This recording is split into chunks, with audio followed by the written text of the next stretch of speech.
Actually, I'll tell you what, before we bring Tommy up to sing, I'd like to bring someone else up because he's just getting himself ready. Is Sharón here?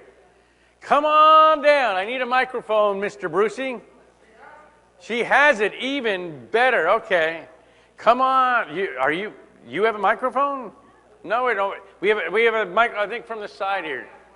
Come, Mr. Collin, can I have a mic? Yes, thank you. Who's that man behind the curtain? Thank you.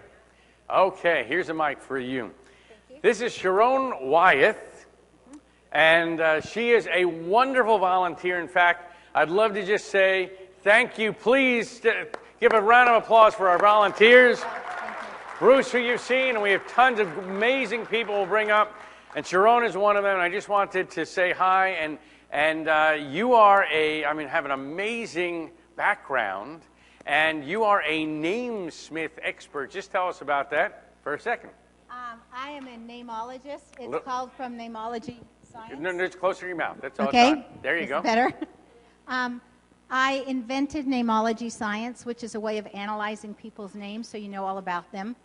And so by the placement of the letters in your name, I can tell you who you are, what your qualities are, what your characteristics are, what your gifts are, what your challenges are, what your health problems are, or the predispositions to your health, and I can tell you why you're here and what's your mission. Cool. That is, and what do you have in your hand? This is my book, Know the Name, Know the Person. It's the first one out. Know the Name, Know the Spirit will be what your soul wants, and it's coming out fairly soon. And we have an app that's called Name Meanings, so you can go on and find out what your name means. It just came out on iPad and iPhone.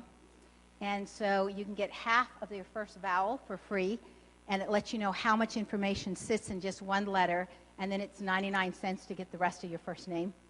So it's a huge investment there to try it out. Well, now, you were talking about titles, and that you can help people with titles, right? Yes, okay. I help different authors come up with titles and names for their characters, because certain names we subconsciously know would or wouldn't do certain characteristics, and they need to be matching.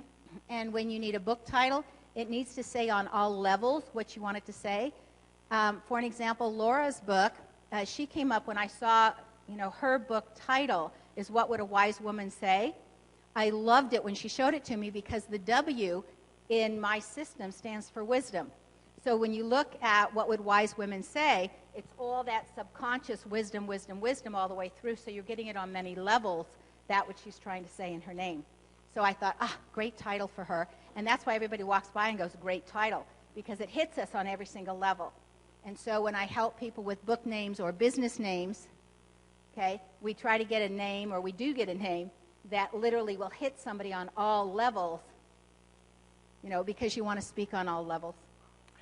Just one more question. You have, you have a bizarre, interesting path to get here today. So what have you done that led you to being an expert with this?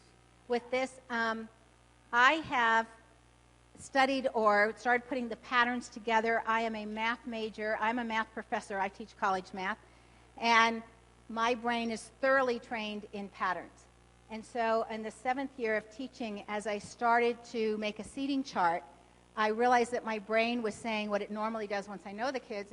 Don't put Joshua next to Julie together they're going to be clowns, but separated they're going to be okay. Stephanie's going to be really stubborn, never want to change her seat, put her over there in that seat where she can stay. Derek's going to need extra help, make sure he sits up close. And by the time I was doing my 5th classroom or my 4th classroom, all of a sudden I went, wait a minute, I don't know these kids yet.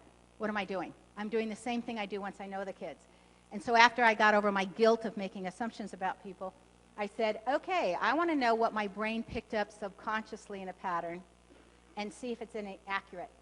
So I took the time to write down all 150 kids' names and what my impression was of them over the name.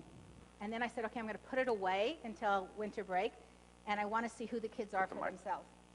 And so when I did that, when I came back at winter break and looked at it, I went, oh, OMG, I've got something here. Now, how do I make what my unconscious is doing with patterns, how do I make it conscious? So I started by making a list of names. Like I had a proliferation of Davids in my life. So I put down David Landis, David Shippick, David Zimmerman, David Kroenig, David, you get it.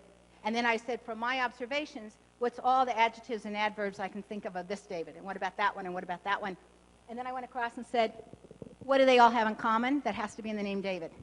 What do they have that's not in common that it has to come from the middle or the last? So our first name, what I discovered, it took me 15 years to put it all together and to get all the nuances worked out. But our first name is the essence of who we are. It's the ingredients we're working with. Our last name is our environmental influence. And so that's the recipe we're using with those ingredients. Our middle name is who we become under stress. So all of the people that I've noticed that have stronger middle names than first names are procrastinators because they need to get their strengths out, so they procrastinate until they're under stress, and then they work better. There's all kinds of things I've noticed with the names. Like when you put two names together, you can literally tell, because I do a lot of counseling with people, where the issues are. They don't have to say a word. I say, oh, look, this bothers you about that one bothers you about this one, because it's right there in the name. And the greatest thing is, so's the solution. And it's easy. They're small little tweaks. And so there's fascinating things I can tell you about names. But it's on knowthename.com if you want to know more or hear any of the 100 interviews I've done or the television things. And then if you go to Best Name Meanings, that gives you 70 pages of play and information absolutely free. On either website, you can click on the name app and get your first name done for free, but notice that that's just your ingredients. You haven't dropped it into your environmental influence. And so if you're a fiction writer and you're looking at names, you can easily drop in a name, find out what this character would or wouldn't do, who they are, and help you match your names to your characters. Pretty cool. All right. Thank you so much. Very much. All righty.